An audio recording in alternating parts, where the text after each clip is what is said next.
చిన్నప్పుడు మన కోసం అన్నీ వదిలేసి మన కోసమే బ్రతికే ఒకే ఒక్క వ్యక్తి అమ్మ.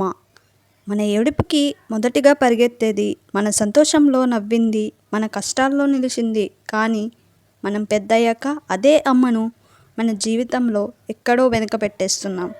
మన బిజీ లైఫ్లో ఒక్క కాల్ కూడా చేయడం మర్చిపోతున్నాం. తన మాటల్లో ఇంట్రెస్ట్ తగ్గిపోతుంది. ఒకప్పుడు మన కోసం ప్రపంచమంతా అయిన అమ్మ ఇప్పుడు మన ప్రపంచంలో ఒక చిన్న భాగం అయిపోతుంది. కానీ నిజం ఏంటి అంటే, మనం ఎంత పెద్ద అయినా అమ్మకి మనం ఎప్పటికీ పిల్లలమే. ఈ మదర్స్ డే సందర్భంలో అమ్మని చిన్నబుచ్చుకోకుండా తన ప్రేమ విలువ అర్థం చేసుకుందాం. కొడుకులు కూతుళ్ళు పెరుగు పెద్దవుతున్న కొద్దీ ఇంట్లో అమ్మ స్థానం చిన్నదైపోతుంది. ఎదుగుతున్న పిల్లలు ఆ తల్లిని పాత మోడల్ టీవీలోనో, ఓల్డ్ జనరేషన్ కంప్యూటర్లోనో చూడడం ప్రారంభిస్తున్నారు. అలానే ప్రవర్తిస్తున్నారు కూడా. ఆఫీస్లో పెద్ద బృందాన్ని సమర్థంగా నడిపే ఉద్యోగిని అయినా, గడపచాటు గృహిణి అయినా పిల్లల దృష్టిలో పెద్ద తేడా ఉండదు. చిన్న చూపు మాత్రం తప్పదు. నిన్న మొన్నటి వరకు వేలు పట్టుకుని నడిచిన వాళ్ళే ప్రతిదానికి వేలెత్తి చూపుతారు. కోరి కోరి కథలు చెప్పించుకున్న వాళ్ళే నోరెత్తితేనే కసురుకుంటారు. గోరుముద్దలు పెట్టమని గోముగా అడిగిన వాళ్ళే డైనింగ్ టేబుల్ సాక్షిగా తిరుగుబాటును ప్రకటిస్తారు. తన ఇంట్లో తానే పరాయి అయిపోతున్న భావన ఆ సున్నిత మనస్కురాల్ని స్థిమితంగా ఉండనీయదు. లోపలే కుమిలిపోతుంది. పిల్లలే ఆ తల్లి మనసును అర్థం చేసుకోవాలి. తమని తాము సర్దిద్దుకోవాలి. అబ్బా, ఎప్పుడు పప్పుచారేనా? ఆ చెత్త ఇడ్లీలు నాకొద్దు.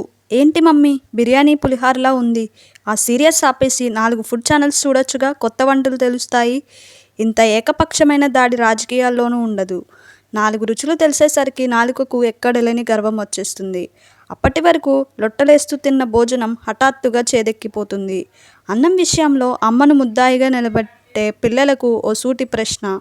మీకు పాయసం అంటే ఇష్టమని కనిపెట్టింది ఎవరు? అమ్మే. మీకు పెరుగన్నంలో మామిడి పండు నంచుకుని తినడం నేర్పింది ఎవరు? అమ్మే. మీకు ముద్దపప్పు ఆవకాయ కాంబినేషన్ పరిచయం చేసింది ఎవరు? అమ్మే. అదిగో చందమామ అంటూ ఊరించి ఒక్కసారి, ఇదిగో బూచోడంటూ భయపెట్టే ఒక్కసారి, అమ్మ ముద్ద, నాన్న ముద్ద, అత్తమ్మ ముద్ద అంటూ బంధాల్ని గుర్తు చేస్తూ ఒకసారి, మీకే తెలియని మీ ఆకలిని గమనించుకుంటూ ఓపిగ్గా బొజ్జ నింపింది ఎవరు? అమ్మ అమ్మ అమ్మే. ఆ అన్నపూర్ణమ్మ పైనే ఇన్ని విమర్శలా? మునుపటితో పోలిస్తే అమ్మ వంటల్లో ఉప్పు కారం తగ్గిన మాట నిజమే. తానే ఉద్దేశపూర్వకంగా తగ్గించింది నిజమే. ఎదిగొస్తున్న పిల్లల్ని ఊబకాయం కమ్మేస్తుంటే, ఇంటిల్లపాదిని బీపీ షుగర్లు భయపడుతుంటే ఏ తల్లి మనసనే తలడిల్లకుండా ఉంటుందా? అంత కఠిన నిర్ణయం తీసుకుని ఉంటుంది. మీరంతా ఎగబడి రేటింగ్స్ ఇచ్చే రెస్టారెంట్లలో ఎన్ని కిలోల పాచిన మాంసం వాడుతున్నారో, ఎన్ని ప్రమాదకరమైన రంగులు గుప్పిస్తున్నారో, ఎన్ని బుద్ధింకులు బల్లులను బలైపోతున్నాయో మీకు తెలుసా? ఆ తిండి తినడం అంటే అనారోగ్యాన్ని ముద్ద చేసుకుని నోట్లో పెట్టుకోవడమే. అమ్మ వంటతో ఎప్పుడూ ఆ సమస్య ఉండదు. ఆ చేతి సద్దన్నమైన, అమృతమైన అమ్మ మెను అచ్చంగా న్యూట్రిషనిస్ట్ ప్రిస్క్రిప్షన్. ఆమె చేతి గోంగూర పచ్చడి ఐరన్ క్యాప్సూల్.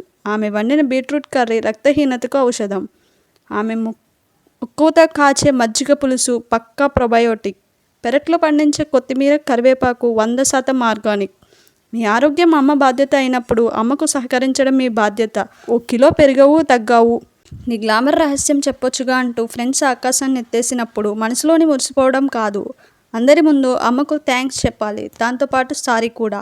నేను చెప్పిన మాటలు మీ మనసుకు హత్తుకుని ఉంటే ఒక్క లైక్ ఇచ్చి సబ్స్క్రైబ్ చేసుకుని షేర్ చేయండి. పార్ట్ 2 కోసం వెయిట్ చేయండి.